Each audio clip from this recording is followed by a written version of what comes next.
Artora vous propose 3 minutes d'art. Je suis Laura Largilet et aujourd'hui je vous parle de Sophie Calle. En temps de confinement, la tentation est grande, surtout lorsqu'on vit dans un immeuble, de laisser notre regard se perdre vers les fenêtres de nos voisins, comme le héros du film Fenêtre sur cour d'Alfred Hitchcock.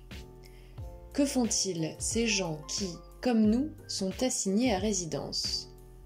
Est-ce qu'ils rient ? Est-ce qu'ils pleurent ? Que mangent-ils ? Font-ils du sport ? Bref, des réflexions futiles, mais qui nous transforment l'espace d'un instant en voyeurs, et surtout qui nous permettent de nous échapper pour quelques secondes de notre propre appartement. Je veux vous parler aujourd'hui de Sophie Calle, une artiste française née en 1953 et qui a fait de l'espionnage une partie de son œuvre. Au début des années 70, Sophie Calle entame un voyage à travers le monde qui va durer 7 ans.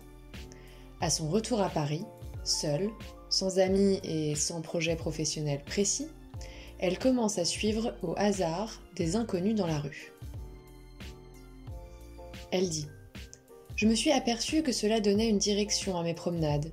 C'était une manière de me laisser porter par l'énergie des autres, de les laisser décider les trajets pour moi, et de ne pas avoir à prendre de décision sans pour autant rester cloîtrée chez moi. » Bientôt, son attention se focalise sur un homme, qu'elle perd rapidement dans la foule.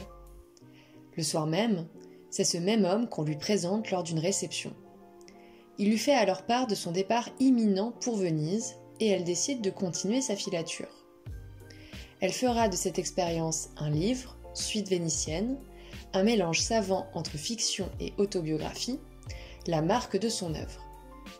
Articulée autour de photographies de dos de l'homme en question, de cartes de la ville nous permettant de suivre les trajets effectués, et de textes de l'artiste, mélangeant notes de détective et réflexions personnelles, le spectateur se retrouve voyeur, espionnant un homme qu'il ne connaît pas, pris dans un suspense narratif qui ouvre les portes de son imagination.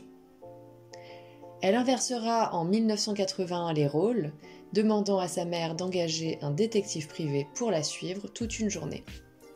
De spectatrice, elle passe à sujet et continuera ensuite, dans son œuvre, à mettre en scène son intimité.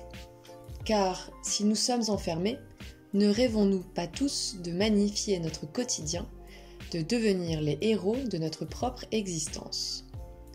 C'est l'essence même du travail de Sophie Calle, qui n'hésite pas à mettre en scène ses propres blessures pour les transformer en art.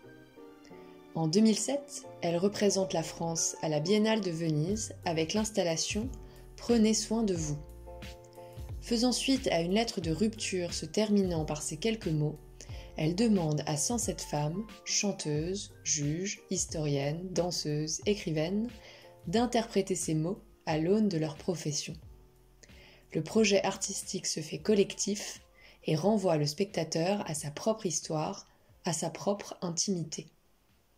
Car qu'est-ce que l'art finalement, si ce n'est un miroir tendu vers nous-mêmes ? À demain !